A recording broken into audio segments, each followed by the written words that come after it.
Senator David Perdue is one of the GOP incumbents running for re-election there, along with Senator Kelly Loeffler, who will join us exclusively on this program next Sunday. But right now, we are joined by Senator Perdue. He sits on the Senate Armed Services, Budget, and Foreign Relations Committees. And Senator, it's always a pleasure. Thanks very much for being here in your first interview on this contest. Good morning, Maria. Tell me what's at stake, Senator. Well, these two seats, as Lindsay well noted, are the last line of defense against this liberal socialist agenda the Democrats will perpetrate. We heard Schumer just last week say that if we take Georgia, we change America. We heard AOC say they have to have these two seats because they don't want to negotiate. They want total control. And so what's at stake is this, is that Schumer will change the rules in the Senate so they can do anything they want with 50 votes plus the vice president's vote as a tiebreaker. They'll pack the court. They want to add 4 new Democrat seats by adding 2 new states.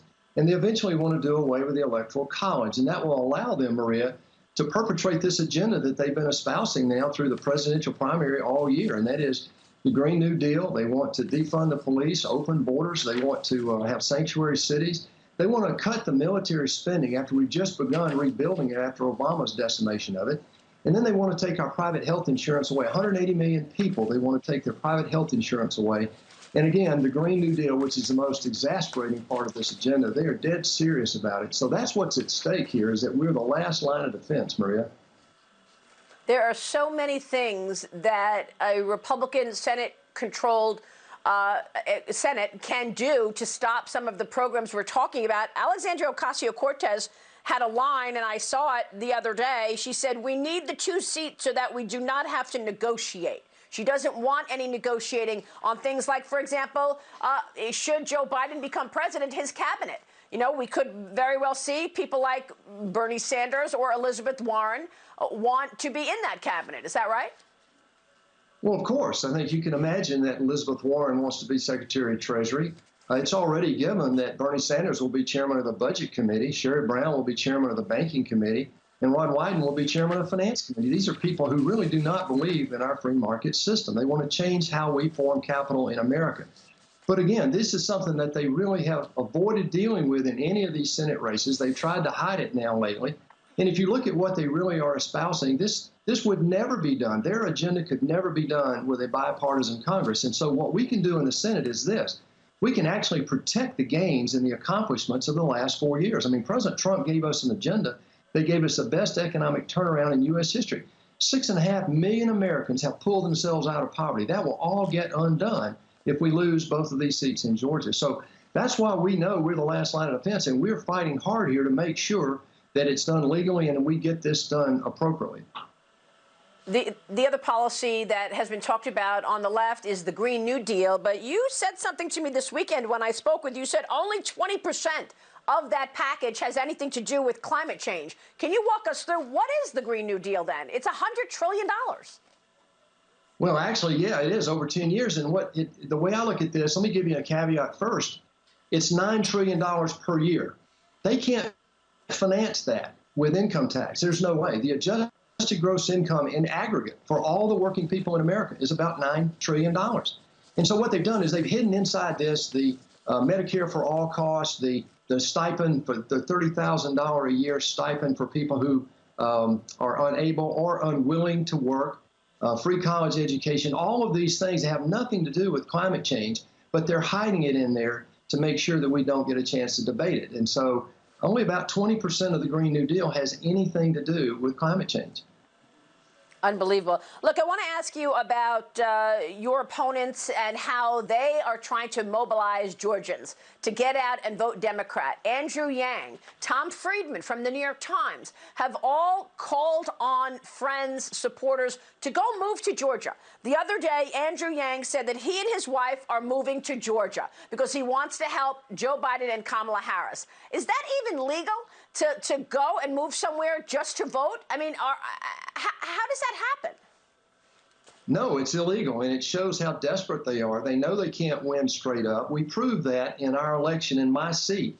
I won by 2 points. The Libertarian got over 2 points. And so we have proven to the Democrats that Georgia is not a blue state. We beat their agenda by 4 points in total. And so they know to win in this runoff, they've got to do something illegal, immoral, and we're not going to let it happen. I mean, what they're encouraging people to do is to use artificial addresses or move in temporarily. Our law says they have to be here permanently. But it just shows they're willing to do anything, lie, steal, cheat, to win this election, because it goes back to what they want, what AOC has said. They do not want to negotiate. They want total power to perpetrate this agenda, because they know in a split government, there's no way that they can get this implemented. Senator, I want to get your take on what your opponent, Jon Ossoff, is saying this morning. He is on another Sunday morning program, and he says this: what we are feeling for the first time in 4 years is hope. It's the recognition that we trumped the party. We have the opportunity to define the next chapter in American history. To lead out of this crisis, but also win the Senate seats. He told this morning another interviewer, there's also a China connection with Jon Ossoff. Tell me about your opponent and your reaction to what he said this morning. Well, first of all, he has no real-world experience, and what he says are just really idle words. He's not talking about defending their agenda. They can't do that. They're not willing to do that. They know they can't finance their agenda. They know their agenda has already been proven under the Obama administration to give us 8 years of the lowest economic output in U.S. history.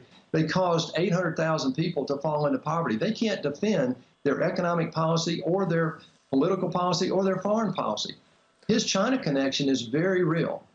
It's documented that he worked for a communist Chinese news agency that's owned by the communist Chinese government.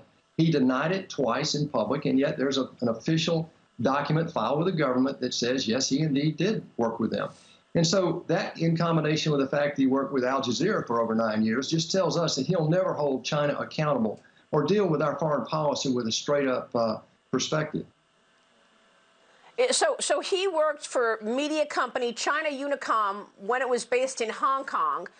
The Chinese Communist Party continues to overreach in Hong Kong with new rules that they just unveiled to put anybody in prison who says anything bad about the Communist Party. And he worked for China Unicom.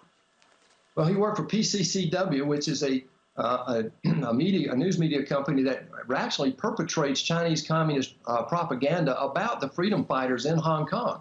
And so how objective could Jon Ossoff ever be about defending democracy in Hong Kong? He can't. And PCCW is owned by China Unicom, which is a state-owned enterprise, Maria. And we know how they are they're integrated over there vertically. We know they control that. And so he lied about that in public documents, and that's what we called out. All right, we will follow that. We certainly have done a lot on China and its ambitions. Senator, we'll be watching the race. Please come back soon. Thank you, sir. Thanks, Maria.